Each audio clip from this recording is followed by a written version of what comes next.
Je le répète souvent, les langues sont extraordinaires, et pas seulement les plus connues, pas seulement l'anglais, le français, l'arabe, l'espagnol et les autres. Toutes les langues sont extraordinaires. Mais bon, dit comme ça, c'est sans doute un peu théorique. Alors, je vais vous citer quelques exemples concrets. On estime en français qu'on a 6 voyelles et une vingtaine de consonnes. Eh bien, figurez-vous que dans la langue Xun, je vous garantis pas la prononciation, qui est parlée en Namibie, au Botswana, il y en a 120. 120 consonnes.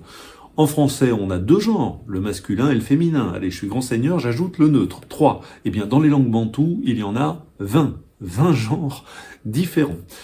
Là, on est sur la grammaire et on considère que, les linguistes considèrent que les langues les plus complexes sur le plan grammatical appartiennent à la famille Aapascan, qui se parle en Amérique du Nord. Ces langues étaient parlées encore récemment par des personnes qui étaient des chasseurs-cueilleurs. Donc vous voyez, il n'y a pas de rapport entre le PIB par habitant et la complexité grammaticale, et elle n'est pas réservée aux grandes langues, cette complexité. Il y a des choses d'ailleurs qui s'apparentent à de la philosophie. Quasiment le peuple des Tupinamba, qui vit au Brésil, n'a pas de mot pour désigner la nature, parce qu'il serait inférieur, parce qu'il serait inculte, parce qu'il serait... Pas du tout, parce qu'il considère, ce peuple, que les êtres humains font partie de la nature, donc il n'y a pas de raison de distinguer les uns et les autres.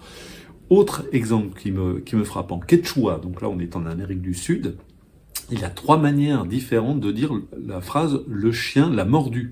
Selon que vous avez vu la personne se faire mordre, selon qu'une autre personne qui a vu la scène vous la décrit, ou selon que vous déduisez de la blessure de la personne qu'elle a été mordue par un chien. 3 manières de dire cette phrase « le chien l'a mordu ».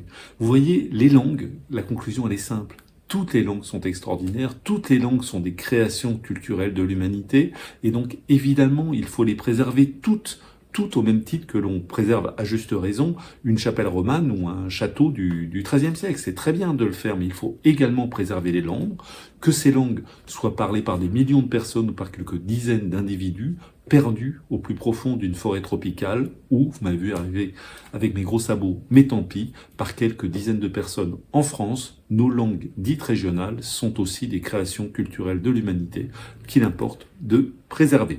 Plus de détails, comme d'habitude, sur la version écrite de ma lettre d'information de l'Express sur le bout des langues, mais surtout dans ce livre qui est l'un des plus merveilleux que j'ai jamais lu, Poésie du Gérondif, de Jean-Pierre Minaudier. C'est là que j'ai trouvé la plupart des exemples que je vous cite, mais surtout ce livre, non seulement il est d'une érudition extraordinaire, mais il est hilarant.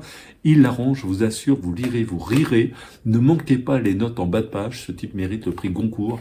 Des notes en bas de page, c'est à mourir de rire.